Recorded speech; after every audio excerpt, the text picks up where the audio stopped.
Laetitia Hallyday continue de solder le passé de Johnny. Après la vente de leur villa de Los Angeles, en septembre 2020, pour la somme colossale de 15 millions d'euros, comme vous le révélait Closer, elle vient de finaliser celle de la maison de Marne-la-Coquette, dans les Hauts-de-Seine. La légende du rock français l'avait acquise en 1999 pour un montant de près de 5 millions d'euros et l'avait baptisée la Savannah. Le couple y avait vécu de belles années et y avait vu grandir ses filles, Jade et Joy.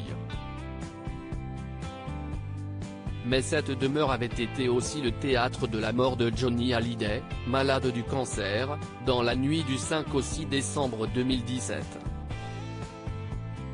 Chargée de souvenirs heureux et très douloureux, la Savannah avait été mise en vente par Laetitia Hallyday au prix de 15 millions d'euros et avait finalement trouvé preneur pour 10 millions d'euros en décembre dernier, comme vous l'avait également révélé Closer. Un immense soulagement pour la jeune veuve, qui n'oubliera jamais le grand amour de sa vie, car cette somme faramineuse, comme les 11,5 millions d'euros versés à Laetitia lors de la vente de Pacific Palisades, servira à solder définitivement la dette laissée par Johnny Hallyday au fisc français.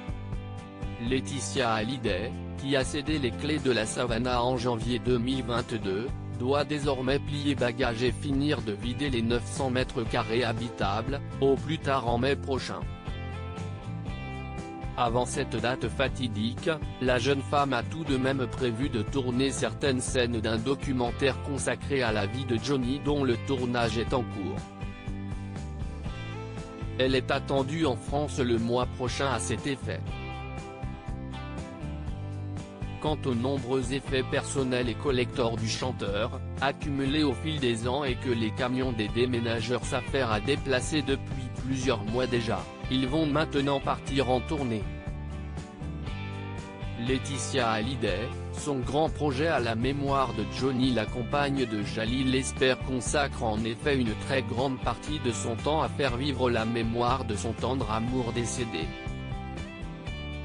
Et cela passera cette année par l'organisation d'une exposition itinérante au long cours. Les petits bouts de vie de Johnny Hallyday, c'est bien cher à son cœur et à celui des fans, seront visibles durant 5 ans dans de grandes villes françaises. Mais avant l'Hexagone, si est-il la Belgique, pays de naissance de la légende du rock, qui aura la primeur de l'événement.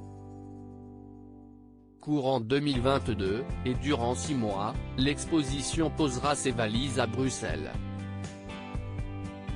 Johnny ira voir ses fans, comme il le faisait en tournée, avait expliqué Laetitia Hallyday dans une interview accordée aux Parisiens en septembre de l'année dernière.